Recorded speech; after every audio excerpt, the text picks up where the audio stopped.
Bonsoir mes chers amis. Hier, et malheureusement, nous avons été interrompus dans la lancée que nous avions de nous expliquer face à la campagne de diffamation qui a été orchestrée contre moi depuis quelques jours. Il était question que je vienne éclaircir certains points avec vous. Donc malheureusement, hier, on n'a pas pu terminer notre conversation. Mais je vous remercie d'avoir massivement partagé cette information-là. Et je suis revenue pour continuer mon droit de réponse aux médias sociaux qui m'ont interpellé. Alors, avant de réagir à la dernière sortie de ce blog communautaire qui veut se faire connaître grâce à mon nom, je vais apporter quelques clarifications à la suite de la publication des documents que j'ai partagés avec vous concernant la situation administrative que j'avais en France. J'ai essayé de partager cela avec vous et j'ai vu les habitants des réseaux sociaux venir écrire tout et n'importe quoi. Alors, lorsque j'ai lu certains blogueurs écrire que je serais en instance de divorce, je préfère être clair avec vous. Mon mari et moi, il n'a jamais été question qu'on se sépare. On est en très bon terme.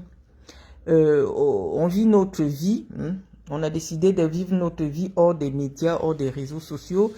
Et notre vie privée ne concerne que nous.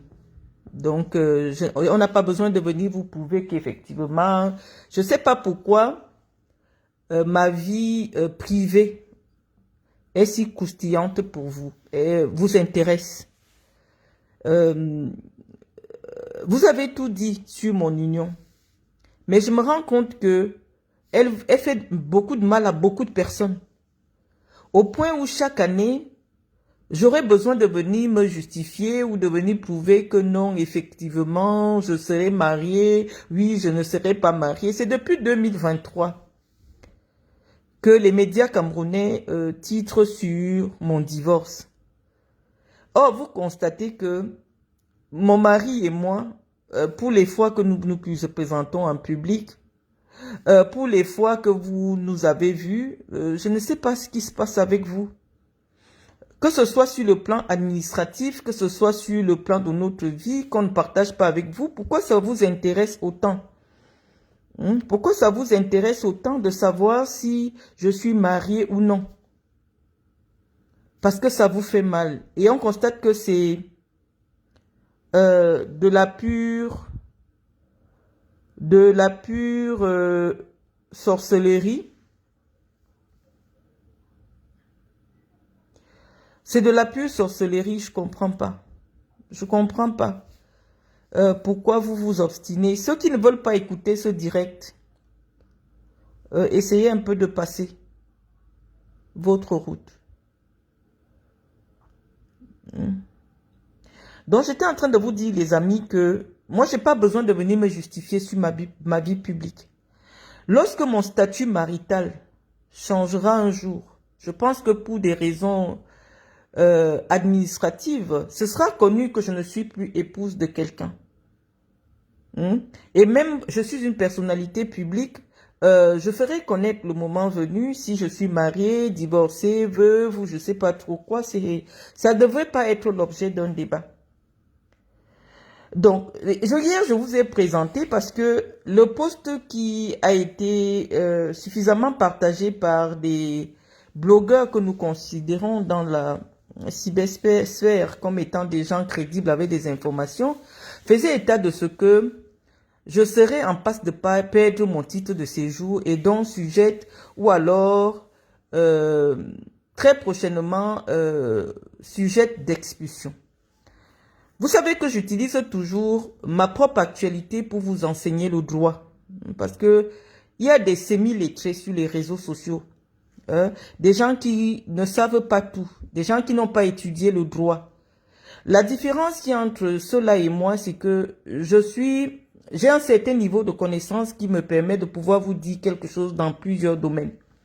Et donc, aujourd'hui, je vais revêtir ma casquette de juriste pour vous expliquer le code d'entrée de séjour des étrangers et du droit d'asile en France. C'est un code qui régit le séjour des étrangers en France. Comment ça se passe? Parce que parfois, lorsque je lis vos divagations intellectuelles, je comprends que ce sont vos limites qui conduisent votre raisonnement erroné.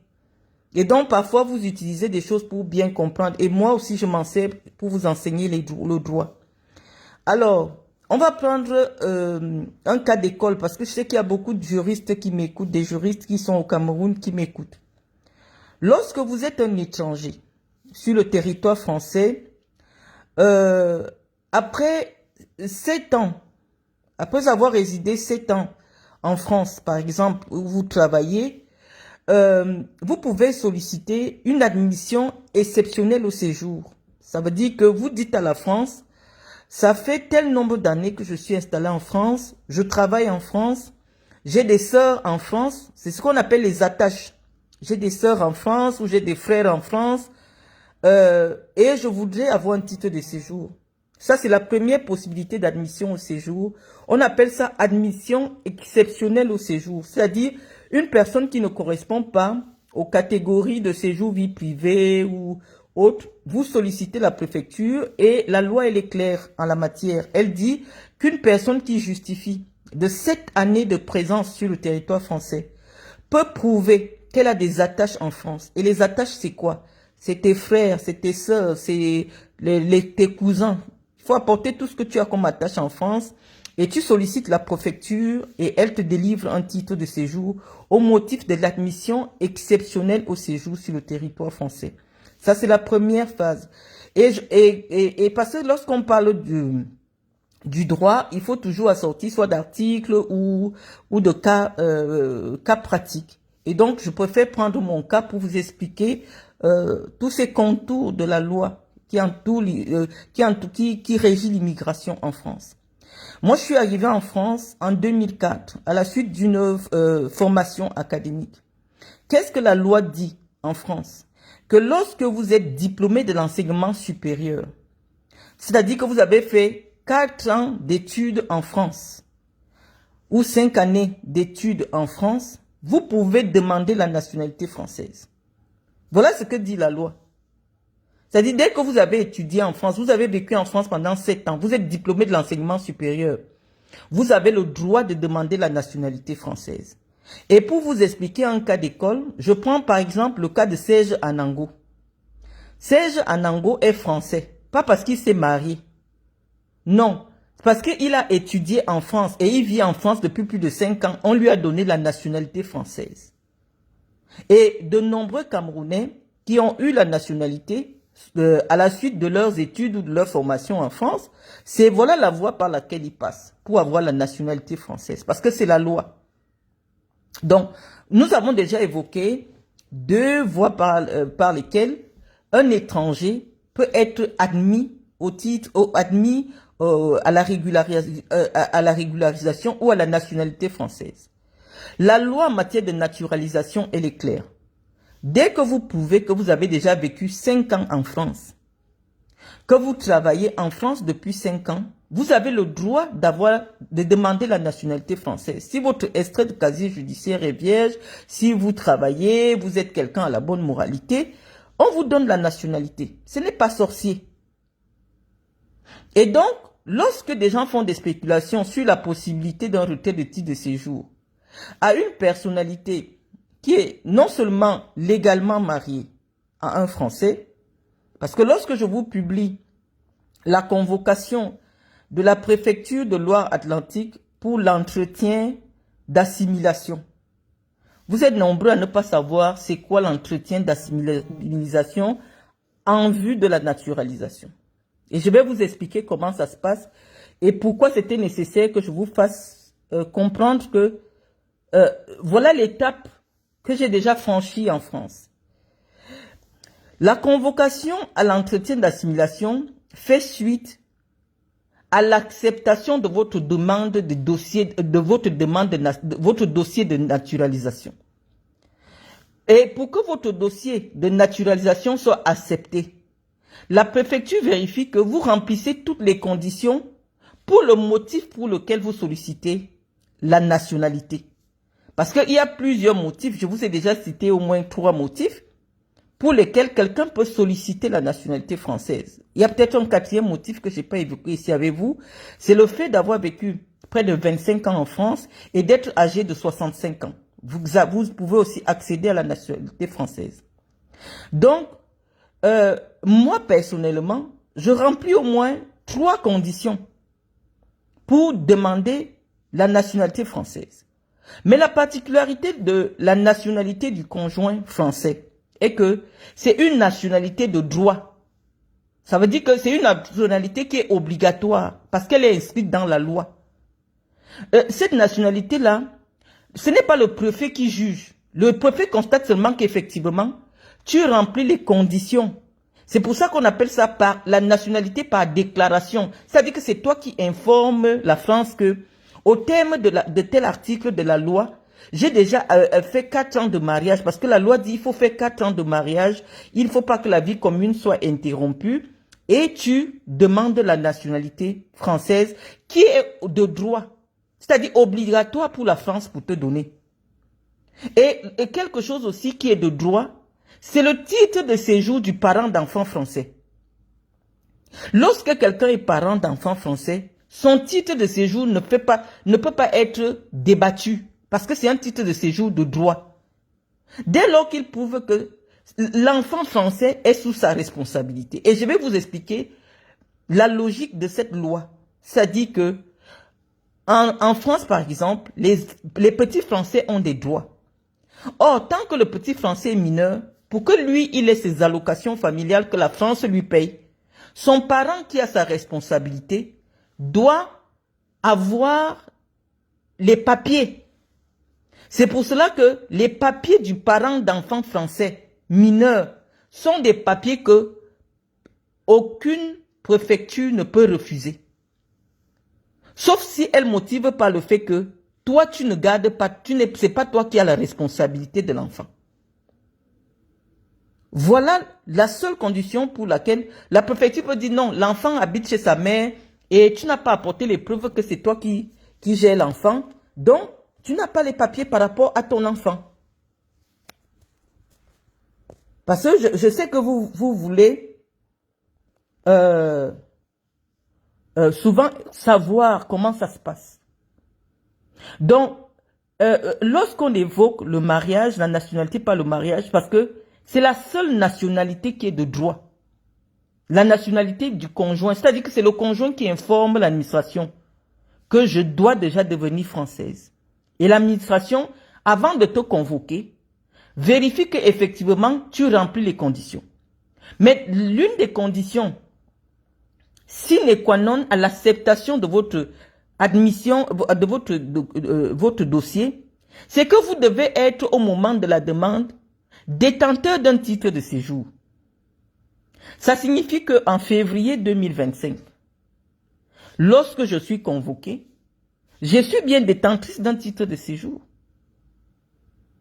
Vous ne pouvez pas demander la nationalité si vous êtes dans l'irrégularité. Vous ne pouvez pas demander la nationalité si dans votre dossier de nationalité, il n'y a pas un titre de séjour. Et si vous ne remplissez pas les convocations, parce que l'entretien d'assimilation, c'est la dernière étape pour clôturer. Et là, vous attendez simplement votre décret. Vous attendez la réponse du ministère, c'est-à-dire le décret. La réponse du ministère. La nationalité la nationalité du conjoint n'est pas traitée de la même manière que la nationalité de quelqu'un qui travaille, par exemple. Parce que c'est à l'appréciation de la préfecture. Si une préfecture refuse la nationalité à un conjoint, le conjoint l'amène au tribunal administratif. Parce que c'est une nationalité de droit. Bon, c'est des choses que vous ne connaissez pas. Et comme nous sommes sur les réseaux sociaux, il y en a qui viennent égarer les uns et les autres. Non, il y a un certain nombre de choses qui font en sorte que, en aucun moment, si je suis en France, la France ne peut décider de ne pas me donner un titre de séjour. Non. On avait déjà eu ce débat ici. Et il n'y a aucun motif pour lequel la France peut valablement dire que Madame Mvoutou est sur notre territoire et nous ne lui donnons pas de titre de séjour. Parce que c'est très simple. Si vous vous retrouvez même sans titre de séjour, vous faites simplement une demande d'asile. Vous pouvez faire les demandes d'asile autant de fois que vous voulez. Et la demande d'asile, elle peut se justifier dans mon cas. Et lorsque vous avez demandé l'asile, vous devenez quelqu'un qui est inexpulsable. Donc, pourquoi vous pouvez vous réjouir? J'ai vu des gens se réjouir. Oh, elle s'est retrouvée, oh, son mariage. Donc, mon mariage vous fait autant mal. Depuis toutes ces années, vous n'avez pas encore digéré. Moi, je ne comprends pas. Et comment ça peut vous rendre heureux ou malheureux de savoir que je suis mariée? Oh, elle n'est plus avec son mari. En fait, vous avez l'impression que nos vies, dès qu'on ne publie plus quelque chose, cette chose n'existe pas. Est-ce qu'on vous doit quelque chose en fait? On ne vous doit rien. Donc, le deuxième document que j'ai publié, pour ne pas s'égarer, c'était l'attestation de dispense de la signature du contrat d'intégration républicaine. J'ai aussi vu les sabitous des réseaux sociaux. Et comme c'est un document qu'ils n'ont même jamais vu, ils ont confondu et ils croient que c'est le contrat d'intégration républicaine qui est le document que l'OFI remet lorsque vous avez passé des tests de français. C'est-à-dire vous êtes... Oui, malheureusement, c'est nous qui venons sur les réseaux sociaux. Les gens de mon rang ne viennent pas sur les réseaux sociaux parce que j'ai un statut que vous n'avez pas l'habitude de rencontrer sur les réseaux sociaux. Rares sont les Camerounais qui ont ce document que je vous ai publié, c'est-à-dire l'attestation de dispense. C'est-à-dire que l'État dit que la loi prévoit que toute personne qui a été scolarisée en France ne peut plus signer le contrat d'intégration républicaine. Et je vous publie donc le papier qui prouve que moi j'ai étudié en France. Pour fermer la bouche de ceux qui disent que je n'ai jamais été scolarisé en France. Parce que ce document, on le délivre uniquement après présentation de votre parcours académique en France que la préfecture vérifie. Parce que l'OFI, c'est un bureau du ministère de l'Intérieur. Et donc, c'est après vérification de vos documents académiques sur le territoire que la France dit que, étant donné que toi, tu as été à l'école en France, et d'après la loi, toute personne qui a été à l'école en France, qui a été scolarisée en France, ne peut plus être soumise à des tests de vérification de son niveau d'intégration dans la République. Mais comme vous n'avez jamais eu ce document-là, tout ce que vous avez, c'est les documents de l'OFI qui dit que vous savez parler français. Il y a des gens qui viennent écrire, oh, ce que tu as, c'est un contrat d'intégration républicaine. Mais je ne vais pas passer tout mon temps à vous frustrer.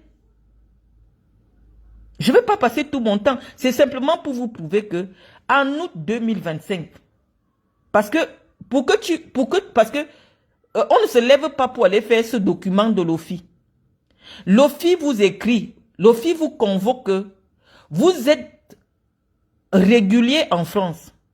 Et d'après la loi, étant donné que vous êtes détenteur d'un titre de séjour, la loi vous oblige à venir vérifier votre niveau d'intégration. Une personne qui n'a pas de titre de séjour ou qui est en cours de perdre son titre de séjour ne peut pas être convoquée par l'OFI. Et quand l'OFI, c'est l'Office d'immigration et d'intégration. Et maintenant, l'OFI, lorsque elle constate, parce que c'est toi qui leur dis, écoutez, au terme de la loi, moi je ne peux pas répondre à votre convocation parce que je fais partie de la catégorie qui ne doit pas passer le concours d'intégration. Et tu leur envoies tes documents. Ils les vérifient et ils te donnent ce qu'on appelle attestation de dispense. Vous n'êtes pas 100 sur les réseaux, vous n'êtes même pas 10 sur les réseaux sociaux à être en capacité de montrer ce document que je vous ai montré. Parce qu'il est réservé uniquement aux gens qui ont été scolarisés sur le territoire français. Et lorsque je vous publie ces documents, je vois des gens qui viennent écrire « Oh, fais attention, la France n'aime pas quand on publie ces documents. » Ce sont mes documents. Je suis libre de publier l'information qui me correspond. C'est ma vie. Donc, lorsque vous vous réjouissez du fait que on spécule, soit sur un éventuel divorce, je n'ai pas envie de vous faire mal. Mais je ne parle avec aucun Africain en Europe. Aucun Africain, le seul Africain qui m'avait déjà vu, parce que c'est moi qui l'avais appelé. J'allais acheter des bananes dans un magasin africain. C'est Serge Anango et ça s'est retrouvé dans les réseaux sociaux. Aucun Africain n'a aucune information sur moi. Je ne parle à aucun Africain. Je ne parle à personne. C'est pour ça que vous lancez des choses pour avoir des informations sur moi. Je vois vos spéculations, mais je ne peux pas réagir à tout. Je ne parle... Aucun Africain ne parle avec mon mari. Aucun Africain ne parle avec aucun de mes enfants. À quel moment vous recevez des informations qui pourraient être crédibles nous concernant? Ou simplement parce que vous voulez les likes? Je n'ai pas besoin de vous dire que c'est malsain. Non, nous on s'en fout éperdument. On s'en fout éperdument.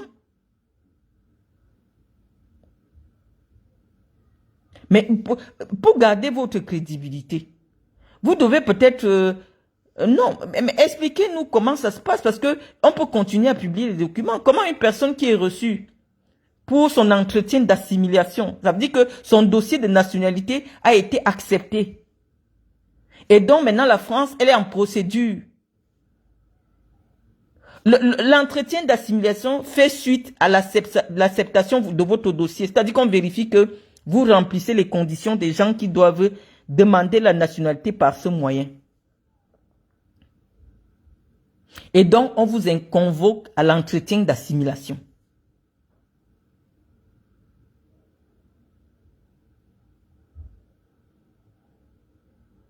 Donc, moi, je ne comprends pas comment vous fonctionnez. Ce n'est pas la sorcellerie.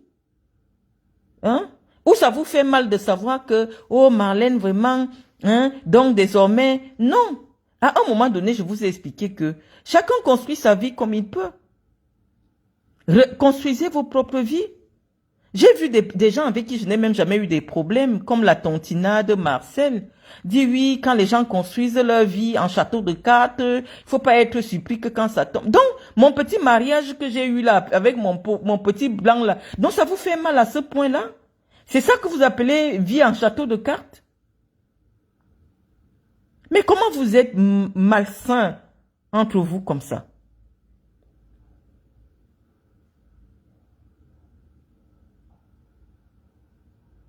Voilà quelqu'un qui vient m'écrire, Marie-Ange Fayou, avec 4 enfants français, tu as besoin d'un entretien d'assimilation. Ça veut dire que tu ne connais rien de la loi. Tu sais rien de la loi. Les enfants français, l'entretien d'assimilation n'a rien à voir avec le fait d'avoir des enfants. Ça veut dire que, tu n'as jamais demandé la nationalité française. Tu ne sais même pas de quoi il s'agit. Les enfants français, ça n'a rien à voir avec la procédure de l'admission à la nationalité. Que tu aies 15 enfants français, non, l'entretien d'assimilation veut dire que on veut vérifier est-ce que tu connais les lois de la République française? Est-ce que tu connais les valeurs de la République française? Est-ce que tu sais parler le français? Mais dans mon cas, je fais partie de la catégorie de gens à qui on ne vérifie pas. C'est-à-dire que je suis dispensée parce que je suis une diplômée de l'enseignement supérieur français. C'est pour cela que je vous ai publié mon attestation de dispense. Dispense veut dire que tu es quelqu'un à qui on ne demande pas si tu sais parler français, si tu connais les lois de la République. Tu fais partie de la catégorie. Et comme c'est un document que vous êtes peut-être 1 million de Camerounais sur les réseaux sociaux, le Camerounais qui peut avoir le même papier que moi, vous ne pouvez pas être 10. C'est pour cela que je n'appartiens pas à votre catégorie sociale. C'est pour ça que tout ce qui me concerne vous échappe. Parce que ceux qui sont comme moi, eux, ils ne parlent pas sur les réseaux sociaux. Donc c'est un document que vous n'avez pas l'habitude de voir. On appelle ça dispense de signature du contrat d'intégration réservé aux personnes scolarisées sur le territoire français, qui ont été scolarisées.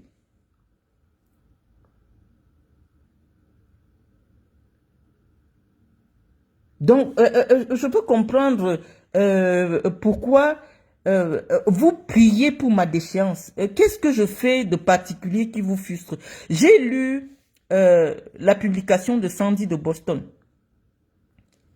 J'ai essayé un peu de comprendre ce qu'elle me dit. Elle dit, écoute, il ne faut pas publier ta vie privée. C'est parce que tu avais publié ta vie privée que les gens maintenant viennent t'attaquer. Moi, je protège ma vie privée. Personne n'a jamais vu mes enfants. Et donc, c'est parce que tu n'as pas protégé ta vie privée que les gens t'attaquent.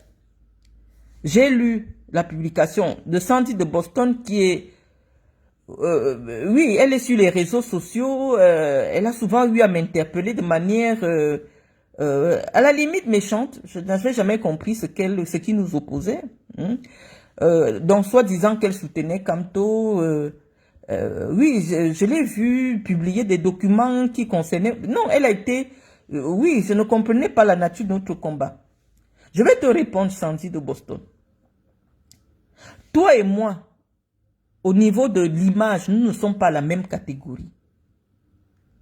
Toi, tu as une personnalité qui a été révélée parce que tu fais des directs. Si je tape actuellement Sandy de Boston à Google, Google va me dire que tu n'es personne. Tu fais des directs sur les réseaux sociaux. Tu n'as jamais occupé une fonction publique. Ta vie privée n'intéresse personne. Donc, comme ta vie privée ou publique n'intéresse personne, forcément, bon, que tu décides de publier, que de ne pas publier, non. Moi, quand j'ai créé ma page Facebook, elle n'a jamais été une page publique. Jusqu'à présent, ma page n'a jamais été une page publique. C'est une page privée. Et ma page privée, elle est comme celle de tout le monde. Ma page privée, j'ai accueilli sur ma page des gens que je connais qui publient aussi leurs enfants, qui publient leur vie. Je ne sais pas qui ici sur les réseaux sociaux ou quelle personnalité publique connue ne publie pas sa famille. Barack Obama, nous connaissons ses filles, nous les avons vues grandir. Paul Biya qui est puis Paul Biya, on a vu Brenda naître, on a vu Brenda grandir, on les voit faire. Votre référence en matière de protection des vies privées pour des personnalités publiques, c'est qui en fait? Samuel Eto'o, qui est l'une des personnalités les plus connues au Cameroun, vous voyez tous les jours sa vie privée, vous voyez ses enfants, vous voyez sa femme, vous voyez ses voyages, vous voyez ce qu'il mange. À quel moment le fait pour Samuel Eto'o de publier sa vie privée le fragiliserait? Pourquoi c'est à moi que vous allez demander de ne pas partager, encore que je suis très rare sur les réseaux sociaux? Vous pouvez faire le fil d'actualité de mes publications depuis pratiquement 10 ans. Je fais une photo tous les 6 mois. À quel moment je me suis surexposé? La preuve en est que vous ne savez rien de notre vie et j'ai dit que je ne me dis... Parce que tout ce que vous écrivez, ça ne correspond à rien qui concerne ma vie privée. À partir de quel moment, moi je me suis surexposé alors que on peut faire le fil de mes publications. Je publie soit pour souhaiter un joyeux anniversaire à un de mes enfants. Je publie soit un événement de ma fondation. À quel moment vous m'avez vu un jour venir m'asseoir ici pour dire oui, j'ai attrapé mon mari à tel endroit, oh ma mère m'a fait ceci. Comme je vois toutes les femmes qui sont sur les réseaux sociaux à expliquer leur vie privée, à quel moment j'ai ramené un problème privé sur les réseaux sociaux? Là, pour la première fois que j'ai eu l'obligation de m'exprimer sur un problème privé, c'était à la suite de l'agression dont j'ai été victime, qui a fait le tour du monde entier. À part ça, les 3 ans que j'ai passés au Cameroun, en aucun moment, vous ne m'avez vu venir même m'expliquer que, écoutez, j'ai un souci avec une dame, ça s'est passé comme ça, ça s'est passé comme ça. Non, j'ai pensé que c'était ma vie privée. Parce que moi, je suis une vraie personne publique. On peut demander à Google qui est Marlène Mvutu. On va indiquer ce que j'ai fait, qui fait que je sois, ma vie publique intéresse les gens. Et ma vie privée aussi, parfois, peut intéresser les gens. Je ne me suis jamais surexposé. Vous ne retrouverez jamais une vidéo de moi où je parle, je fais les directs par rapport à ma mère, ou par rapport à mon père, ou par rapport à mon mari. Jamais. Comme je vois toutes les filles, les blogueuses faire là. Vous ne savez rien de ma vie privée. Donc, Sandy de Boston, à partir de quel moment, moi, je me suis surexposée, j'ai surexposé ma vie privée. Vous, toutes, vous vous mariez là, je vois vos photos. Je me suis mariée, j'ai partagé 2 ou 3 clichés qui font aujourd'hui le tour du monde entier. Je suis responsable du fait que les gens veuillent profiter de ma lumière. J'ai pas compris. Donc, Sandy de Boston, je t'ai écouté, mais j'ai dit ça n'a même pas lieu d'être. Ma photo sur ta page, soit disant que tu me soutiens. Maintenant que tu sais que je ne suis pas en hôpital psychiatrique, soit tu devais supprimer ma photo sur ta page. Avec ce message de soutien, je n'ai aucun problème. Tu veux aussi que j'allume, que j'appelle mon époux maintenant que Gaëtan vient parler pour rassurer les gens. Non, on n'a pas besoin de ça. Parce que notre vie ne vous concerne pas. On s'est souvent amusé parfois à faire les directs et Gaëtan parlait à côté, que oui, écoute, voilà, voilà. On s'est amusé parfois à ça, mais on a grandi. La seule résolution que j'ai aujourd'hui, c'est que moi, je suis en train d'aller vers 50 ans. Je n'ai pas envie d'être comme les Aline Zomobem, les Guylaine Chapuis, des femmes qui vieillissent, hein, qui ne vieillissent pas bien à un certain âge. Les choses des enfants, il faut laisser. Les réseaux sociaux, c'est des affaires de la jeunesse. Quand tu atteins un certain âge, si tu veux intervenir sur les réseaux sociaux, c'est sur des choses qui impactent positivement les gens. À un moment donné, il faut prendre le recul sur les réseaux sociaux. Vous m'avez connu, j'avais peut-être 30 ans. Aujourd'hui, je suis en train d'aller à 44 ans. Ça fait 14 ans. C'est beaucoup.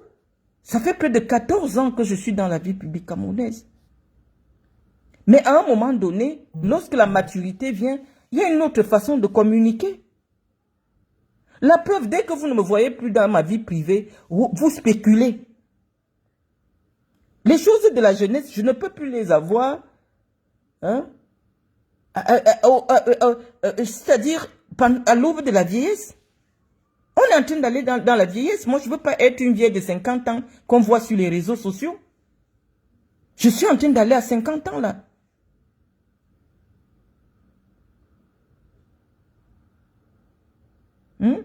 Maintenant que vous savez que je ne suis pas en psychiatrie, pourquoi vous n'effacez pas tous vos messages? Parce que ma lumière et mon nom vous attirent du trafic. Avouez-le.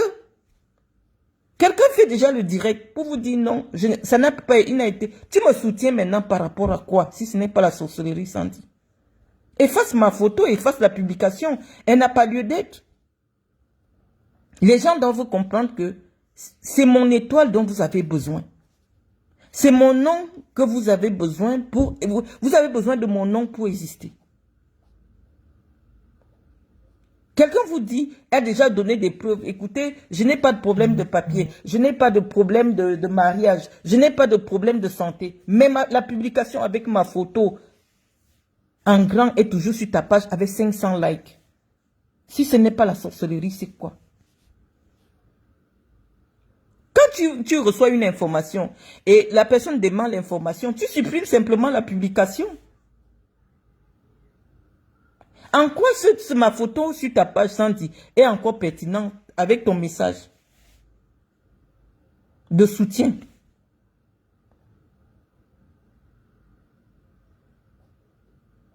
Ça n'a pas de sens. Je dis que je sais.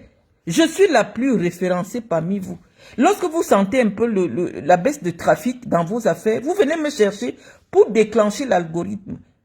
Simplement pourquoi? Parce que mon nom est retenu par Facebook comme quelque chose que beaucoup de Camerounais, beaucoup de personnes ont déjà cliqué dessus. Donc, quand vous écrivez Marlène Mvoutou, Facebook envoie ça rapidement à tous ceux qui ont déjà cliqué une information dans le monde concernant mon histoire. Et comme mon histoire a été citée plusieurs fois dans des buzz retentissants, ça a bouleversé l'algorithme de Facebook. Supprimez même souvent mon nom. Zomobem, elle fait sa photo IA. Elle se fabrique des seins. Elle se fabrique une beauté au visage. Elle écrit Marlène Mvoutou, tu me manques. Parce qu'elle veut faire la publicité de son truc. Aline Zomobem, mon nom fait quoi sur ta page? À un moment donné, responsabilisons-nous. Nous sommes en train d'aller à la vieillesse. Prenez ma photo, ma pauvre maman qui est malade, elle est à côté. Vous prenez la photo de ma mère, vous dites oui, oui, ma mère qui regarde ça, avec son nom, son enfant qui est accusé d'être en hôpital psychiatrique et tout ça. Soit disant, vous faites des soutiens. Mais c'est les soutiens de quoi? Donc quand j'ai fini de dire ça, je vous dis, je n'ai jamais partagé ma vie privée. Sinon, vous ne seriez pas dans des spéculations. Je dis, personne ne nous fréquente. Je ne parle à aucune personne africaine. Sinon, vous auriez des vraies informations me concernant. Je ne parle à aucun noir. Je ne parle à personne. Donc, sur ce plan-là, même si quelqu'un... Je ne sais pas l'Africain qui peut vous dire, depuis 3 ans que je suis rentré, que j'ai déjà rencontré Marlène, je ne sais pas. Donc, je ne sais pas pourquoi ça vous intéresse autant. Maintenant qu'on a pris l'opportunité de répondre un peu à toutes ces personnes sur les réseaux sociaux, on va maintenant entrer dans le vif du sujet pour lequel je vous convoque ce soir. Hier, vous savez, j'avais donné un ultimatum à un nouveau blog communautaire du Djay Lobo qu'on appelle Moyomoussala Info, qui est à l'origine de cette énième buzz, bad buzz, qui me fait ressortir de ma retraite pour venir, pas pour sauver mon nom, mais pour venir apporter quelques clarifications. Tout à l'heure, j'ai reçu encore la sortie de ce média qui prétend que je serais la fille d'un Congolais qui vendait le cacao à Djoum à une époque et que le professeur m'a adopté pour des raisons financières pour que j'ai un statut qui allait me faire évoluer.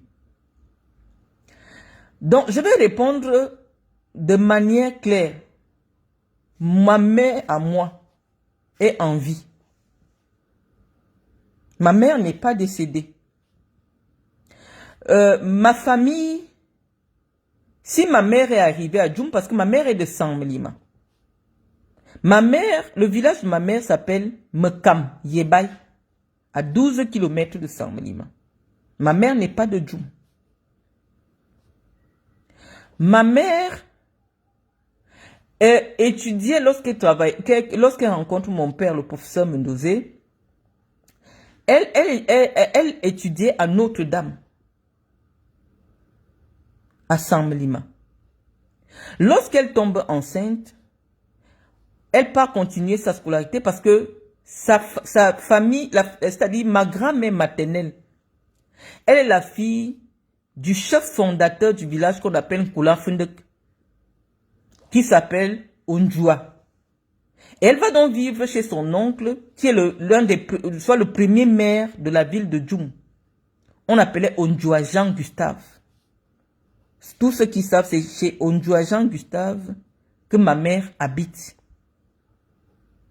Elle vient terminer sa scolarité parce que sa mère à elle est de Nkoula Fundek et son oncle maternel est le maire de Djoum.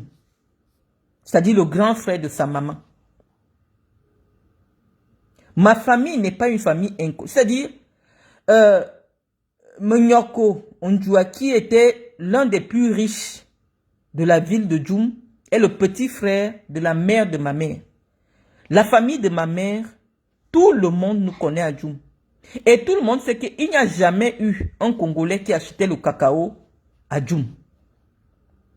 Et en 82, quand moi je nais, Mendozé n'est pas directeur de la CIATV. Non. Mendozé n'est pas directeur de la CIATV. Pour dire que on aurait... Mendozé m'aurait adopté ou ma mère aurait décidé de me faire adopter par Mendozé parce que Mendozé était financièrement... non. Votre histoire des origines congolaises, elle est née ici sur les réseaux sociaux. Les gens nous connaissent suffisamment et ils savent à partir de à quel moment mes deux parents ont vécu ensemble de manière suffisante. Ma mère est toujours en vie. Personne à Djoum, un acheteur de cacao dans une petite ville comme Djoum est très connu. Tous ceux qui sont à Djoum, sont ici, des gars de Djoum sont sur ma page. Le nom que vous évoquez là n'a jamais existé à Djoum. Djoum, c'est une petite bourgade avec pas plus de 1000 habitants à l'époque.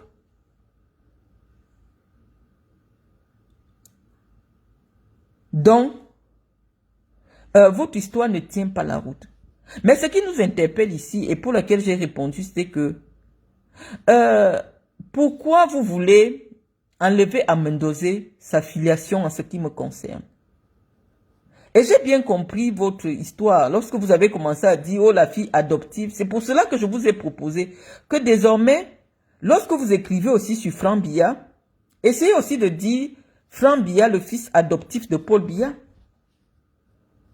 Lorsqu'on est sérieux, l'adoption est une procédure juridique, judiciaire,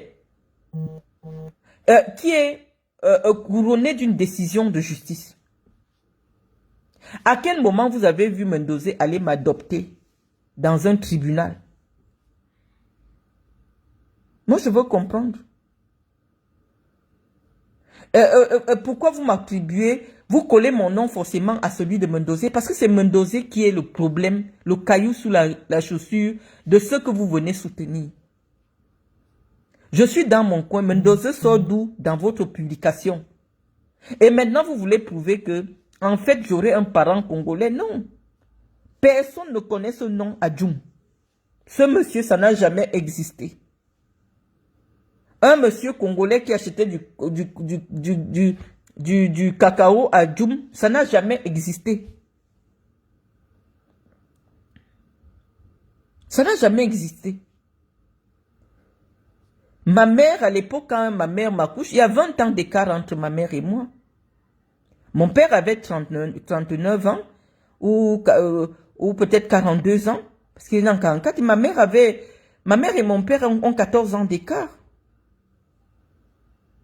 Donc, je ne sais pas à quel moment un Congolais a existé à Djoum. Non, il n'y a jamais eu une histoire de Congolais. Le fait que je comprenne et que je parle le lingala est fait suite seulement aux relations, à mes fréquentations, premièrement au Congo et en France. Donc, quand vous m'entendez tout le temps écouter le lingala et parler parfois le lingala, je n'ai rien à voir avec le Congo. C'est simplement, je suis une polyglotte, je parle parfaitement espagnol, anglais, je parle plusieurs langues en fait. Et tu peux pas vivre en Europe et avoir des amis congolais, ça parle partout, les Angolais parlent congolais, le Kikongo, les Congolais de Brazza, les Congolais, voilà. Mais sinon, j'ai pas d'origine congolaise. Mais si vous voulez insister que je sois congolaise, bah, je suis donc congolaise. Mais je voudrais que désormais, vous nous expliquiez aussi comment, et pourquoi vous ne mettiez pas aussi, vous ne mettez pas Franck Biya, fils adoptif de Paul Biya. Aussi simple que ça. Pourquoi je vous intéresse à ce point? Je suis un enfant qui est né alors que ma mère n'était pas mariée. Lorsque ma mère se marie, la personne qui épouse ma mère, monsieur Akaka, lui, parce que je ne suis pas la première fille de ma mère, je ne suis pas l'aîné des enfants de ma mère, reconnaît d'après la loi de l'époque qu'au bout de 2 ans ou 3 ans, au bout de 3 ans, tu as le droit de reconnaître les enfants de la femme que tu as épousée. C'est dans ce cadre que je suis la fille légitime. Je suis la fille légitime de monsieur Akaka, lui, qui a épousé ma maman, qui était à l'époque directeur de l'école publique de Djoum. Dans ces années-là, quand il épouse ma maman. Donc, je ne sais pas pourquoi ma filiation et mon père biologique s'est toujours occupé de moi. Il a toujours vécu avec moi, il a toujours été là. Et il a présenté à toute sa famille que ça c'est mon enfant biologique. Ça n'a jamais souffert d'aucun débat. Il n'y a pas un enfant, pour ceux qui ont parlé avec leur papa de Mendozé, qui ne sait pas que Mendozé lui a dit que ça c'est ma fille biologique. D'où vient l'adoption? Je n'ai jamais été adoptée par Mendozé. Je n'ai jamais été adoptée, donc je ne suis pas la fille adoptive du professeur Mendozé.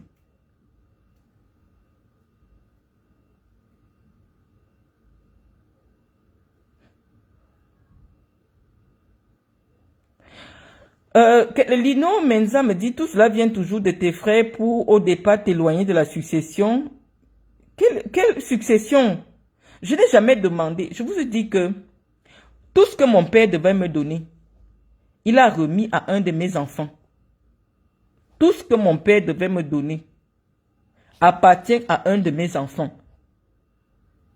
Donc c'est un de mes enfants qui a été l'héritier de mon père. Pourquoi mes frères pensent que... Ou alors, j'ai vu quelqu'un dire que ce sont mes frères qui veulent mériter. Non, mon père a bien arrangé les choses. Mon père a toujours dit que lui-même, il est un enfant naturel.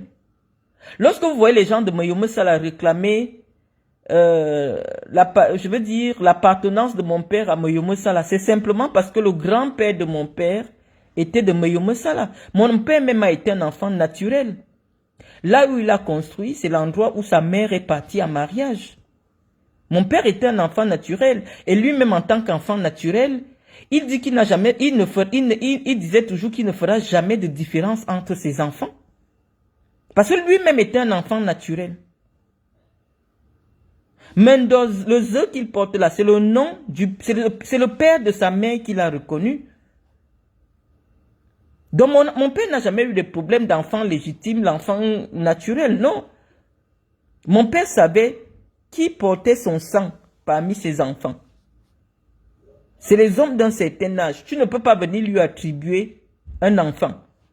Mon père m'a remis la signature sur le compte de la CRTV Marketing. Mon père m'a remis la signature sur ses comptes personnels à la CBC. Lorsqu'un homme de cet âge pose ce type d'acte, c'est parce que même spirituellement, il sait que l'enfant-ci a mon esprit. C'est moi qui décaissais l'argent de la CRTV Marketing and Communication Agency. Je venais donner, j'amenais à la CRTV. Mon père m'a recruté comme attaché de direction. J'avais 19 ans. Et à 19 ans, il m'a donné l'autorisation de signature de faire toutes les transactions bancaires de la CRTV Marketing and Communication Agency. J'avais 19 ans. En 2001, j'ai été recruté le 21 août 2001. Je suis matricule 1050 de la CRTV. Et mon premier poste en tant que c'est attaché de direction à la direction générale de la CRTV.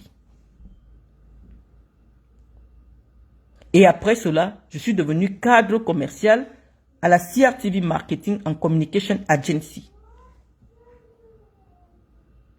Quand mon père est parti en Guinée équatoriale, parce qu'il était l'ami du président Obiangema, il m'a mis dans ses bagages.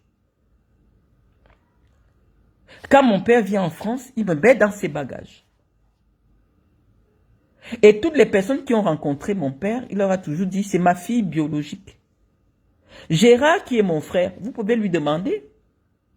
Quand mon père voulait décéder, Gérard lui a demandé, Marlène est qui pour nous? C'est mon père qui a dit à Gérard, Marlène est votre sœur, c'est ma fille biologique. Pourquoi ma filiation avec Mendoza vous fait mal? Parce que vous voulez refuser à Mendoza même le fait d'avoir une fille avec ma dimension intellectuelle. Vous voulez jalouser cet homme, même outre-tombe. Vous voulez le jalouser, vous lui avez fait du mal et vous envoyez les gens le salir. Non. En matière d'héritage, tout ce que Mendoza devait faire, il a pris un de mes enfants, il a tout donné. J'ai un enfant qui a tout, qui venait de Mendoza. Donc, pourquoi je vais venir discuter l'héritage avec les enfants qu'il a eus avec son épouse? Fotso, qui était l'homme à tout faire de mon père, est au courant de ça. C'est moi-même personnellement qui ai refusé le terrain qui est comment on appelle ça, au niveau de la chapelle de Soie. Il voulait mettre ça au nom, toujours au nom de mon fils. Mon fils officiellement s'appelle Gervais Mendoza, fils de Mendoza. Chez nous, les Boulous, Un enfant garçon qu'on accouche hors mariage est le fils légitime du père de la fille. Chez nous, les Bouloulous, le père remet l'héritage de la fille au fils garçon de sa fille. Je vais discuter l'héritage avec mes frères ou avec mes sœurs issues de qu'il a eu dans son mariage par rapport à quoi?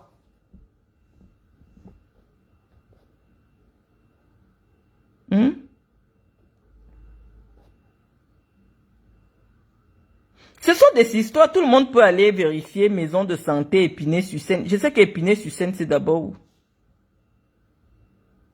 On leur a donné un peu d'argent, aller la discréditer sur les réseaux sociaux. Je comprends pas l'intérêt. Mais j'ai mes frères de Sanglimala qui m'ont appelé de mettre un peu la pédale douce. C'est pour cela que vous me voyez me calmer.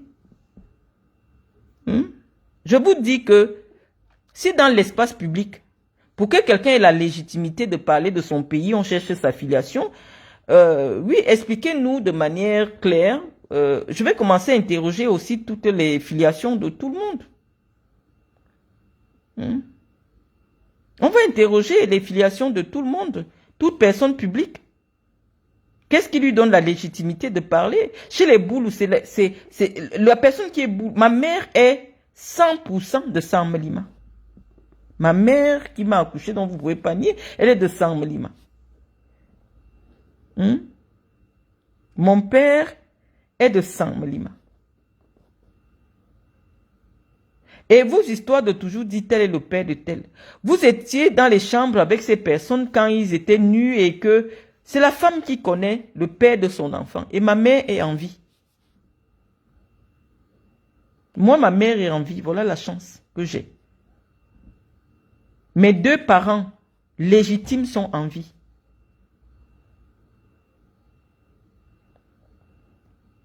Mes deux parents légitimes sont en vie. Mon père, monsieur Akassé, que j'ai un père biologique. Je ne vois pas l'intérêt de récupérer l'héritage, je veux dire, spirituel de Mendozé si je ne me reconnais pas. Je vous dis que il y a une personne qui s'est amusée. Lorsqu'on a demandé aux enfants de Mendozé, parce que de se présenter. Là, ce volet-là, je ne vais pas parler avec vous.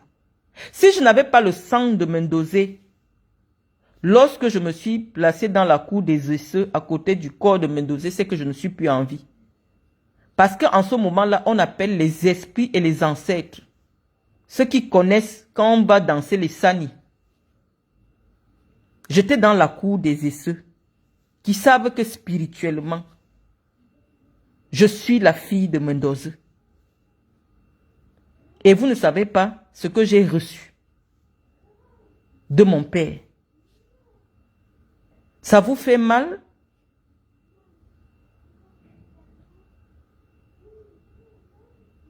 Vous n'aimez pas le président de la République. Moi, j'étais dans mon calme. Je ne veux même pas trop tirer sur vous. Hein? C'est le professeur que vous venez attaquer à travers moi. Laissez la mémoire de ce monsieur tranquille. Oh, la fille adoptive du professeur Mendozé. Oh, elle est présentée. Oh, son père, c'est un Congolais. Non. Mendozé a dit à ses enfants que ça, c'est mon enfant biologique. Gérard Zemendo, il est en vie. Il est directeur, je ne sais pas quoi, aux finances là-bas. Son père lui a dit, Marlène, c'est ma fille biologique. Et je ne discute aucun héritage avec les enfants qu'il a eus avec son épouse. Mon père a toujours mis chacun à sa place. J'ai habité dans la même maison avec mon père. J'ai été partout avec mon père. J'ai travaillé avec mon père. Nous ne sommes pas deux enfants. Nous ne sommes pas deux à connaître les secrets de mon père. Nous ne sommes pas deux. Mendozé m'a choisi comme son enfant. Et il m'a choisi comme son enfant intime. Même lorsque mon père est couché, Gérard m'appelle pour me dire, c'est toi qui connais papa. Comment tu voudrais qu'il soit habillé? Gérard est dans mon direct. Gérard qui est un garçon, qui est un aîné, il m'a demandé, tu penses qu'on peut habiller? C'est toi qui connais papa.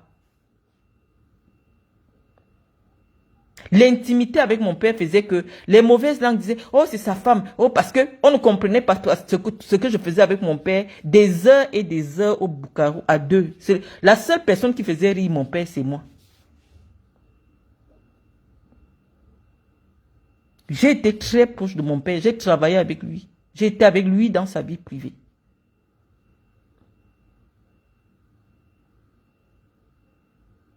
Si ça vous fait mal.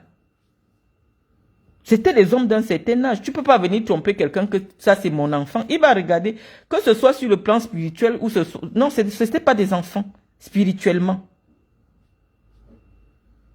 Ce n'était pas des enfants spirituellement. Et si vous m'attaquez beaucoup, c'est parce que vous-même, vous sentez que spirituellement, j'ai Mendoza en moi. D'où cette guerre acharnée. Parce que vous savez que Mendoza est parti physiquement, mais Mendoza existe toujours. À travers moi. C'est pour cela que vous m'attaquez. Sinon, ça n'a pas de sens. Vous avez fait du mal à ce monsieur. Il n'y a pas moyen de masquer ça. Quelqu'un qu'on assassine, son âme ne repose pas en paix. On ne sait même pas d'où cette histoire sort encore. Oh Mendoza, oh tel, oh machin, oh ceci. Pourquoi l'âme de Mendoza ne veut pas reposer? Parce qu'il n'est pas parti de manière naturelle. Mendoza n'a pas quitté ce monde de manière naturelle. C'est pour ça que son nom revient et son nom s'est collé à mon esprit pour que ça sorte toujours. Pour que ça sorte toujours, pour que les gens entendent l'injustice dont il a été victime. Moi, j'étais dans mon coin, pourquoi vous venez me chercher? Il est parti, il est parti. Pourquoi vous m'attaquez? Parce que vous voulez continuer à attaquer Mendoza par rapport à moi. Vous l'attaquez même dans son intimité. Est-ce que ma mère et Mendoza ont une relation amoureuse? Voilà la question. Tout le monde à Samblima vous dira oui. Son oncle Bikaze vous dira que oui. Toute sa famille vous dira que oui. Et effectivement, toute la famille de ma mère, tous les frères de ma mère qui sont à Samblima vous diront que ma mère a vécu avec Mendoza. Oui, effectivement, si des gens ont vécu ensemble, donc forcément ma mère peut légitimement dire que tel enfant que j'ai eu est de telle personne. L'imposture serait venue du fait que personne ne connaisse une relation entre ma mère et Mendoza. Personne n'a jamais vu ma mère et Mendoza. Personne ne m'a même jamais vu chez Mendoza. Mais je prétends que Mendoza est mon père. C'est pour cela que quand vous amenez le débat de la paternité, je vous ai donc demandé que expliquez-nous de manière logique pourquoi vous ne dites pas aussi que Franck Biya, fils adoptif de Paul Biya. Parce que pour qu'il soit de Moyomo Sala, il faut bien qu'il soit le fils de Paul Biya. Que ce soit de manière adoptive ou de manière légitime, je ne sais pas. Mais il ne peut pas être légitime parce qu'il n'est pas l'enfant issu du mariage de Paul Biya. Chantal Biya n'est pas l'enfant légitime du mariage issu entre son père, M. Vigourou, et sa mère. Lorsqu'on vous envoie attaquer les gens, non. Même Chantal Biya, quand elle est décédée, son acte de naissance, il est authentique, doit être que père, non, PND. Parce que ses parents n'étaient pas mariés. Pourquoi vous venez attaquer les gens sur leur filiation? Si Mendoza était un blanc et moi j'étais un métis, je dis que Mendoza c'est mon père, c'est en ce moment que vous deviez croire. C'est en ce moment que vous devez croire que c'est mon père. Chantal, est-ce que Chantal Biya a la nationalité française? Non. Elle n'a pas la nationalité française. Tout le monde suppose qu'elle est française de sang, mais elle n'a jamais eu la nationalité française. À l'époque, justement parce que la loi au Cameroun n'autorisait pas la reconnaissance d'un enfant français, d'un enfant né hors du mariage. Il a fallu 81 qu'il y ait une loi qui permette aux gens qui ne sont pas mariés de reconnaître leurs enfants naturels. Donc, toute personne qui est née de parents non mariés au Cameroun avant 1980 est père inconnu. Ce n'est pas parce que ton père ne voulait pas te reconnaître, c'était parce que c'était la loi. Et la seule chose qui permettait au mari de ta mère de reconnaître les enfants, même s'ils sont les siens, il fallait l'acte de mariage. Ça a été la loi au Cameroun. Donc, toute personne qui est née de mère célibataire au Cameroun est un enfant bâtard. Et donc, on va commencer à dire aussi, tous les enfants qui aujourd'hui ne peuvent pas dire que telle personne est légitimement mon père. Je n'ai pas voulu entrer dans les détails parce que j'ai pris la décision de ne pas m'attaquer à ceux qui vous envoient.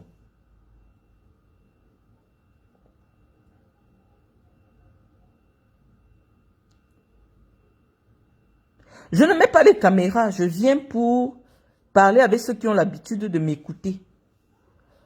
La seule façon pour laquelle Chantal Biya pouvait obtenir la nationalité française, c'était de solliciter en France que son père aille la reconnaître. Mais tout le monde, tous ceux qui connaissent Chantal Biya savent que avant son mariage, elle n'avait jamais mis les pieds en Europe. Et elle n'avait pas les papiers français. Elle n'avait pas les papiers français. Et dans son cas, pour qu'elle devienne... Il fallait donc ce qu'on appelle, après sa reconnaissance. Après sa reconnaissance, on allait lui donner un certificat de nationalité. C'est qu'on allait trouver ça au journal officiel.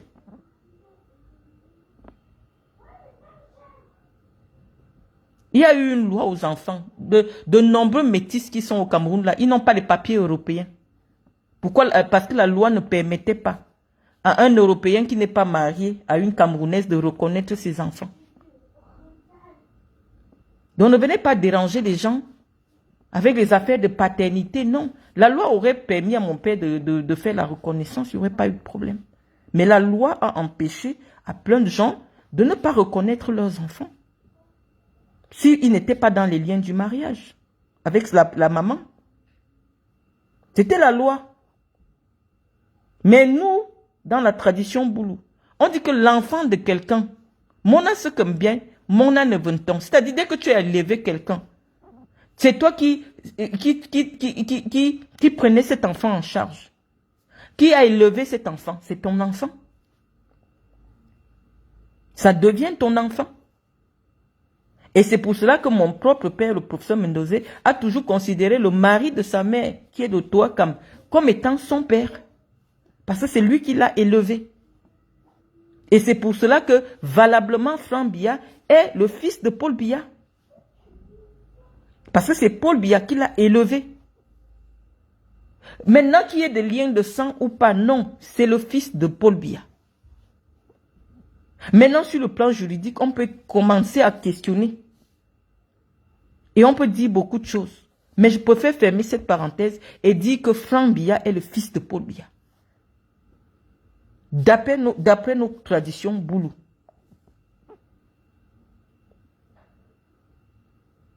Donc s'il est vrai que j'ai habité chez Mendozé, que c'est Mendozé qui m'a payé l'école, que c'est Mendozé qui m'a envoyé étudier en France, que c'est Mendozé qui a fait de moi la femme que je suis la fille de Mendozé. Est-ce que des gens peuvent témoigner que ma mère a vécu avec Mendozé? Tous mes oncles maternels, ils sont assemblés, ils vous diront que effectivement ma mère a vécu de longues années avec le professeur Mendozé.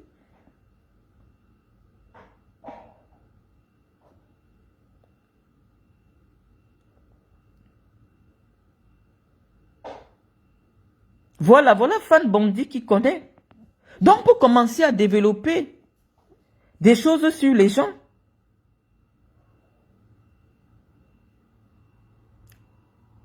voilà les quelques points que je voulais développer avec vous. Si je vous dis non, j'ai dit je ne communique pas sur ma vie privée. Ce n'est pas parce que j'ai forcément quelque chose à cacher ou ce n'est pas nécessaire. Lorsqu'on décide de s'éloigner d'une communauté, on n'a pas besoin. Oh, elle est mariée. Oh, elle n'est pas mariée. Oh, elle est en asile psychiatrique à Épinay-sur-Seine. Oh, elle vit à tel endroit. Oh, elle vit à tel endroit. Hein? L'objectif, c'est quoi? Tout le monde peut appeler à Épinay-sur-Seine. On va même vérifier s'il y a un hôpital psychiatrique là-bas. Hein?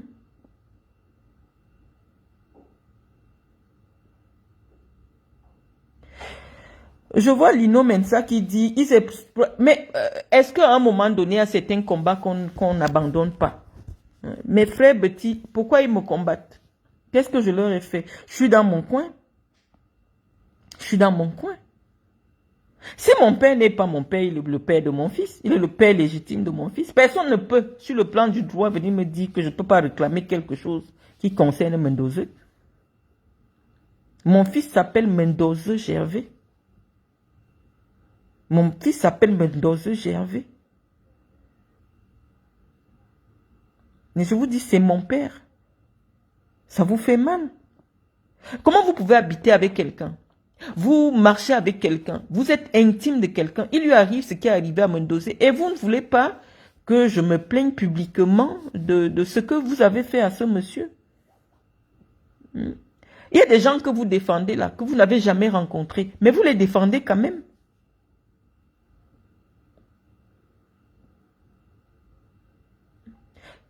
Si c'est simplement pour le plaisir d'entendre ma voix, j'ai dit, je ne vais plus jouer à ce jeu avec vous et je pense que ça s'arrête ce soir. Les clarifications j'ai apportées. Je dis toutes les personnes qui ont mis ma photo sur leur page publique monnayée. Si ce n'est pas pour attirer le trafic sur votre page, vous êtes rassurés. Un, je ne suis pas divorcé, je ne suis pas séparé de mon mari, je ne suis pas malade, machin, en hôpital psychiatrique. De grâce, effacez ma photo sur vos pages. Respectez mon besoin d'anonymat.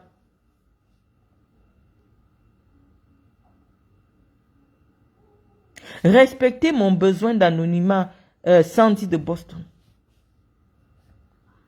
Aline Zomobem. Guylaine Chapuis. Enlevez mon image de vos pages. Si ce n'est pas ma lumière que vous avez besoin de ma lumière pour exister. Enlevez mon image de vos pages.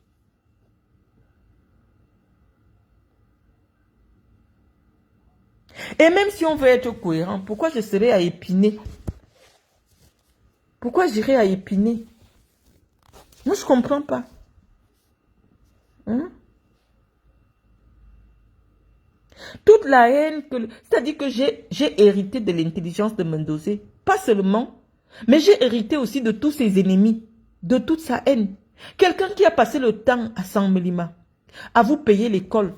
J'ai dit qu'à la CIA TV, au moment où Mendoza part, il y a 3000 employés. 3000 et quelques d'employés. Et parmi les 3000 là, il a recruté peut-être 1500 gars de San Melima. Toute personne qui parle boulot à la CIA TV, c'est bien Mendoza qui l'a recruté. Mendoza a payé l'école à vos enfants, il a enterré vos mamans, il a construit les églises, il vous a donné l'argent. Mais pourquoi subitement vous retournez contre lui à ce point? Qu'est-ce qu'il a fait? Il est parti en prison parce qu'on dit qu'il a volé l'argent. Mais tout le monde sait que Mendoza a partagé à San Melima. Il a permis à de nombreux jeunes de San Melima d'avoir des emplois. Les Mbongo qui ont eu les bourses pour aller faire des études à l'étranger. Les Motazeux, c'est mon père au temps d'Aïdjo qui s'occupait, qui était l'attaché culturel à la présidence de la République. C'est lui qui donnait des bourses à tous les étudiants camerounais pour venir étudier à l'étranger. Il a envoyé combien de gars de San Melima en Europe faire des études? Même après qu'il quitte ce poste-là, il s'est toujours occupé de payer des billets d'avion. J'ai même une personne qui m'a appelé, écoute, tu sais, c'est ton père qui m'a payé le billet d'avion et qui a réussi à m'obtenir un visa pour la Belgique. Mon père a tellement aidé les gens. Oui, on dit souvent que si tu ne veux pas l'ingratitude, n'aide jamais les gens. Vous en voulez à Mendoza d'avoir été le seul de Samlima à vous montrer qu'on peut être altruiste. C'est tous ceux-là qui sont au gouvernement, qui ne s'occupent que d'eux et de leur famille. C'est eux que vous applaudissez aujourd'hui. Et vous venez cracher sur la mémoire de quelqu'un qui vous a aidé, qui vous a montré que le boulot peut aussi partager, le boulot peut être solidaire. Et c'est cette popularité qu'il avait à Samlima qui a commencé à énerver Paul Biya. Parce que Paul Biya, lorsqu'il entend que tu es déjà populaire plus que lui, ça veut dire que tu te valorises au lieu de le valoriser. Ça a créé des ennuis à Paul Biya. Le fait que Mendoza, dès que les gens de Samlima entendaient que Mendoza venait à Samlima, près de 2000 personnes se retrouvaient à Samlima et chacun partait avec son problème résolu. Cette popularité de Mendoza a toujours posé des problèmes à Paul Biya. Parce que vous m'attaquez à cause de Mendoza. Sinon, à la base, cette adversité qui me vient du village est par rapport à quoi?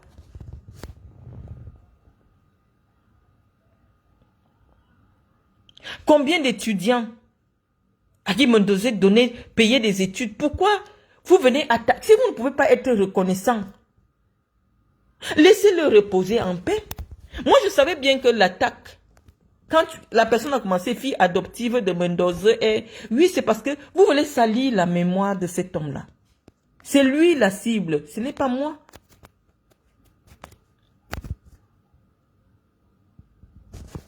C'est lui la cible. Un homme humble, un homme altruiste. On dit souvent que c'est ce que tu aimes qui te tue. Mendoza vient mourir, pourquoi? À cause de la chorale. Pourquoi? Parce que Chantal Biya voulait déjà mettre Mendoza en compétition avec Belling et Boutou. Tout ce qui devait relever du cabinet civil, Chantal Biya confiait déjà tout à Mendoza au point où ça a commencé à circuler. On est parti dire à Belling et Boutou que est-ce que tu sais que bientôt c'est Mendoza qui va te remplacer? Belling et Boutou est entré en guerre ouverte avec Mendoza jusqu'à ils lui ont tendu le cou de l'histoire de la chorale qui vient l'emporter. Est-ce que je dois répéter tous les jours que la raison de la colère de Chantal Biya, c'est parce qu'elle a pris l'argent et donné à Mendoza pour qu'on vienne animer à la chorale. Sur les 10 millions qu'elle avait donnés, Mendoza a reçu des mains de Belling et Boutou, 5 millions. Mendoza a complété de son argent, on a acheté du matériel parce que il s'est dit pour l'animation du deuil de la femme du président, il faut un matériel clinquant. On a envoyé des gens acheter le matériel. Mais des gens sont encore quittés. Allez dire au président que en Bastos là-bas, Mendoza est en train de se comporter comme si c'est lui le beau-fils. Le président a demandé qu'on ne laisse plus Mendoza venir au deuil. Mais le président ne savait pas que sa femme a recruté la chorale de Mendoza pour assurer la prestation. Quand Mendoza arrive avec la chorale, tous les gens de la Voix du Cénacle ils sont sur ma page. On leur répond que non, le cabinet civil ne les a pas programmés. Or, Chantal Biya à l'intérieur, est-ce qu'elle a donné son argent pour qu'on achète les tenues, on achète les matériels? Voilà comment tous les gars de la chorale sont bloqués au portail à Mayumusala. En vraiment cas. Ils rentrent dormir chez le professeur à Samlima. Le professeur, quand même pas son entre-gens. Mes frères qui sont ici sur la page réussissent quand même à entrer, à forcer, parce qu'on avait dit que la chorale n'entre pas. Chantal Biya à l'intérieur, est-ce qu'elle a donné son argent? Et que la Voix du Cénacle va animer le deuil de sa maman. Belinga aussi, qui est déjà dans son conflit avec Mendoza, organise et le président pour que la chorale n'entre pas. Elle entre en colère. Elle dit que est-ce que c'est que Mendoza dit qu'il vole l'argent de la CIATV? Il a déjà volé son argent de la chorale. Où est la chorale pour qui elle a donné de l'argent? La colère non maîtrisée, elle fait arrêter Mendoza. Toutes les démarches qu'on a faites pour qu'il y ait la clémence précieuse, on disait que non. Quand ton affaire est entre les mains de Chantal Biya, oublie, parce que Mendoza est le prisonnier personnel de Chantal Biya, donc il n'y a rien à faire. Le président n'a rien à voir là-dedans. c'est Chantal Biya qui maintient Mendoza en prison. Elle s'est fâchée. Comme il y a tellement de manipulations mystiques, c'est-à-dire que le genre de colère dans laquelle cette femme est entrée contre Mendoza, c'est comme si quelqu'un était allé travailler ça mystiquement pour les séparer parce que Mendoza et la première dame étaient très liés. Mais la colère à cause du fait que Mendoza n'avait pas animé le deuil de sa mère, moi je pense que ce n'est pas une colère humaine. Ce n'est pas une colère naturelle. Elle a dit que Mendoza doit mourir en prison pour les 5 millions là. Au-delà même des 5 millions, elle estime que sa mère était tellement liée à Mendoza et que ce n'est pas Mendoza qui devait gâter le deuil de sa mère. Oui, parce que malheureusement, c'est la chorale du DG de Camtel de l'époque, une chorale protestante qui était obligée d'assurer la messe, alors qu'une chorale protestante ne peut pas assurer une messe catholique. C'était un fiasco. Et Chantal Biya a eu mal. Elle a juré. Vous savez, les gens qui sont un peu bizarres là. Quand elle est contente à l'extrême. Quand elle est aussi fâchée, elle est fâchée à l'extrême. Donc elle entend même que, je ne sais pas, une personne peut défendre Mendoza, tu deviens son ennemi. À vie.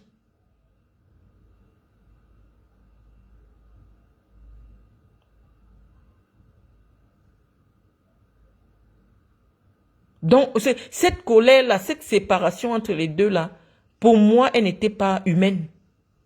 Cette colère dans laquelle cette femme est entrée par rapport à cette histoire n'était pas humaine. Et le président et Mendoza, on a bloqué toutes les voies pour qu'il ait accès. Peut-être que si cette femme entend encore cette histoire, c'est parce qu'elle me suit sur les réseaux sociaux. Parce que quand ces gens du cabinet civil disent qu'ils vous barrent l'accès au président et à la première dame, votre information n'arrive pas à leur niveau. Peut-être qu'il a fallu le boucan que je fais depuis pratiquement 3 ans, 4 ans pour que Chantal Biya essaye un peu d'écouter. Mendoza n'avait plus aucun moyen d'envoyer sa version des faits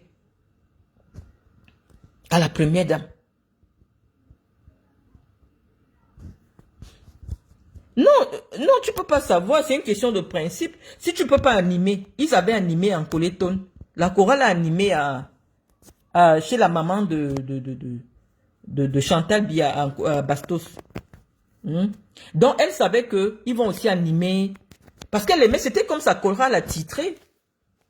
Partout où la première dame partait, la voix du Sénat accompagnait. Donc c'était déjà comme sa chorale personnelle. Quand elle aime quelque chose, vraiment, elle aime cette chose-là. Partout où elle faisait ces événements, vous avez vu au CERA que ce soit des événements privés ou publics, elle voulait toujours que la voix du Cénacle soit là. Et donc le jour le plus important de sa vie, de la vie de sa maman, et que la voix du Cénacle marque pas, parce que tout le monde savait que tous les grands deuils de Yaoundé, la voix du Cénacle était là. Vu la qualité de la musique que le professeur produisait, vraiment, les prestations de la voix du Cénacle relevaient les événements publics et privés du Cameroun. Et c'était un coup politique que toujours les gens du Djay Lobo, parce qu'ils se disputent les postes, ont monté à Mendoza.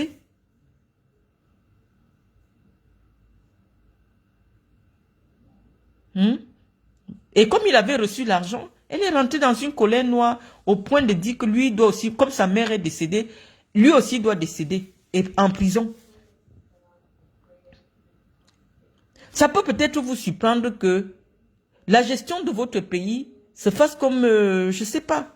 C'est ça les affaires de votre pays. Vous voyez des gens en prison. Pour un oui, pour un non, pour un coup de tête, on détruit les vies des gens comme ça. Ma belle Kamel dit, mais elle ne pouvait pas l'appeler au téléphone. Non, elle ne pouvait pas l'appeler au téléphone parce que la personne qui avait géré ce dossier s'est arrangée pour que la chorale ne vienne pas. Et quand elle est déjà fâchée comme ça, elle va vous prendre au téléphone comment?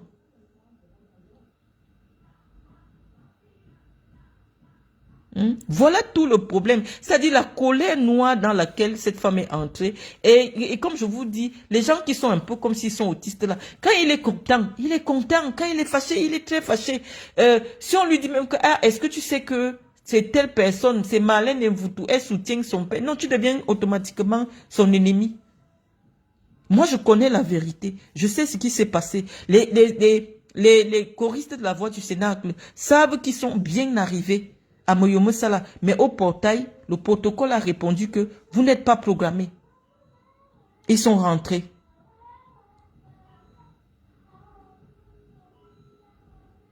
Ce sont les dossiers de votre pays. C'est-à-dire qu'on détruit un homme d'État pour des affaires privées. Et c'est là qu'on dit non, réveillez tous ces... créer un dossier, trouver quelque chose. 7 ans de détention préventive. Mendoza a fait 7 ans de détention pour qu'on réunisse le dossier pour dire que finalement, c'était 226 millions. Quand il était DG il y a 15 ans, ça s'est passé comme ça.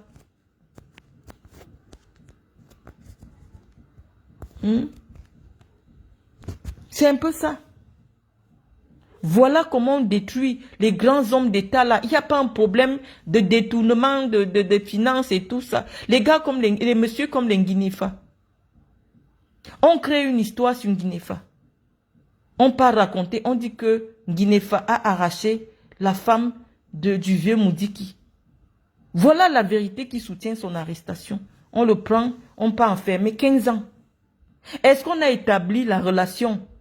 Est-ce que non, les on dit, on détruit la vie des gens.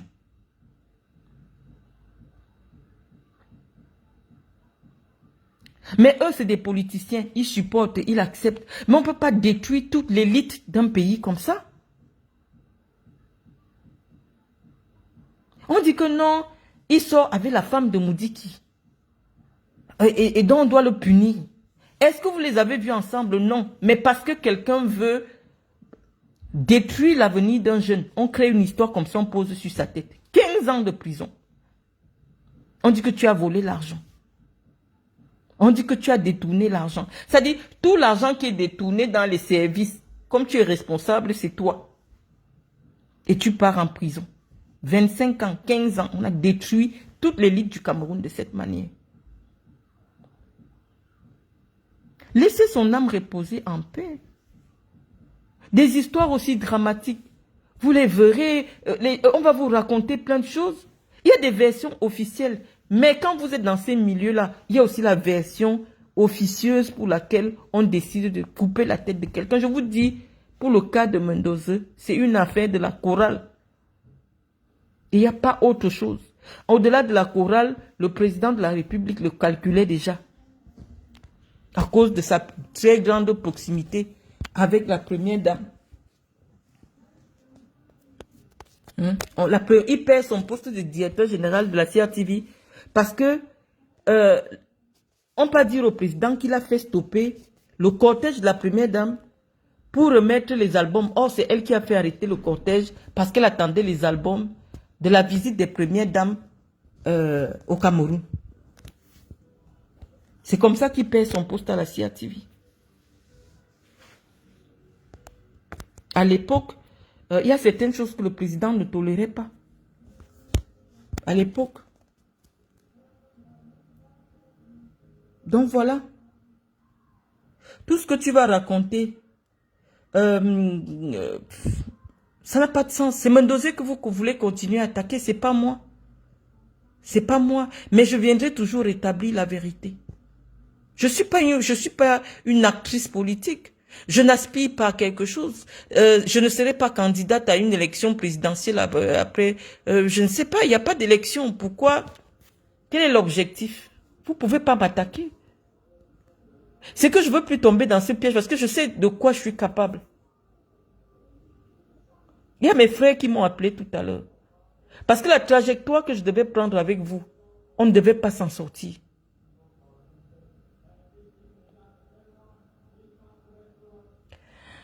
Pourquoi Guinée Faso de prison et bat campagne pour le RDPC? Je n'ai jamais compris les boulots.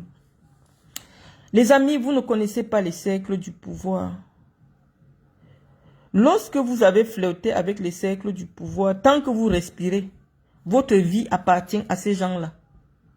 Et la seule façon pour qu'on vous laisse même respirer après la prison, vous n'avez qu'à voir ce qui se passe avec moi. C'est de continuer à soutenir ces gens. Sinon, ils vont vous éliminer par tous les moyens. Il ne faut pas être neutre. Dès que tu acceptes de dîner avec ces gens, tu leur as offert ton âme. Jusqu'à ce qu'on t'enterre. Même Mendoza, quand il était en prison, il continuait à financer. Les gens partent le voir. Oh, il y a la campagne du RDPC à Samelima. Il appelle, donnez 15 millions, donnez 20 millions. Il continuait à écrire au président, à faire des suggestions au président, étant en prison. Mendoza n'a pas envoyé pas moins de 100 lettres à la présidente parce qu'il faisait des suggestions. À l'époque, il écrivait les discours du président. Il m'a toujours dit que ce slogan des grandes réalisations, des grandes ambitions, c'est lui qui l'avait conçu pour le président de la République. Donc, à chaque fois, le président Mendoza faisait toujours des notes au président. Des notes pour dire que tu contribues, dans quel sens, voilà ce que tu vois. Il m'avait aussi parlé d'un concept aussi de 4e génération. Il créait des concepts. C'est mon père qui écrivait les discours de Paul Biya. Donc ces gens-là, vous ne pouvez pas comprendre leur logique. Il était en prison, il continuait à écrire au président comme si il est toujours le chargé des affaires culturelles de la présidence de la République. Il fait des notes. Mais tous ceux qui sont là, ils font des notes à Paul Biya. Comme s'il travaille toujours avec lui. Mendoza a gagné beaucoup d'argent. Premièrement, ses productions littéraires. Mendoza a eu une œuvre, La forêt illuminée, qu'on a utilisée dans les établissements scolaires camerounais au moins pendant 20 ans. Et dites-vous que si quelqu'un gagne 1000 francs par livre chaque année, et 1 million de personnes achètent son livre chaque année, il gagne 1 milliard chaque année. Mendoza a produit des musiques qui étaient déclarées à la SACEM en France. Mendoza a écrit des livres qui sont utilisés dans des universités françaises et dont les droits d'auteur sont payés par la maison des droits d'auteur en France. Donc, pour ces œuvres intellectuelles et intellectuelles, musicales et tout, Mendoza a gagné beaucoup d'argent. Maintenant, il était producteur de noix de palme. Mendoza a une plantation de plusieurs hectares de noix de palme qu'il livrait à la société de transformation des noix de palme au Cameroun. C'était beaucoup d'argent. Et en tant que directeur général de la CRTV, Mendoza gagnait 14 millions de francs CFA par mois de salaire. Il n'était pas en location. Tous ses enfants étaient partis en Europe. Il avait 14 millions tous les mois comme salaire pendant 17 ans. 14 millions de francs CFA, sans compter tous les avantages liés à sa fonction de directeur général. Il a été ministre délégué à la communication. Et les ministres ont un budget de souveraineté qu'ils gèrent. Avant cela, il a été chargé des affaires culturelles au secrétariat général de la présidence de la République, quand Paul Biya était secrétaire général de la présidence de la République. Mendoza a été le directeur de l'enseignement secondaire et de l'enseignement supérieur. Il n'y avait pas encore le ministère de l'enseignement supérieur. Donc Mendoza était comme le ministre de l'enseignement supérieur. Mendoza donnait des cours à l'université de Yaoundé 2. Donc en termes de revenus, puisque la preuve en est que lorsqu'on a fait toutes les enquêtes, finalement on dit que c'est 226 millions qui ont été détournés par l'ensemble de ses collaborateurs. Les Akonosé, tout le petit monde qui est pas... Parce que Mendoza allait en prison avec pas moins de 20 personnes. Donc, si on divise 226 millions que l'État demande, qu'il demandait à ces gens par 20 personnes, ça veut dire que chacun a volé peut-être 15 millions. Pour quelqu'un qui gagnait 14 millions par mois, il aurait passé donc 7 ans de détention préventive pour 15 millions.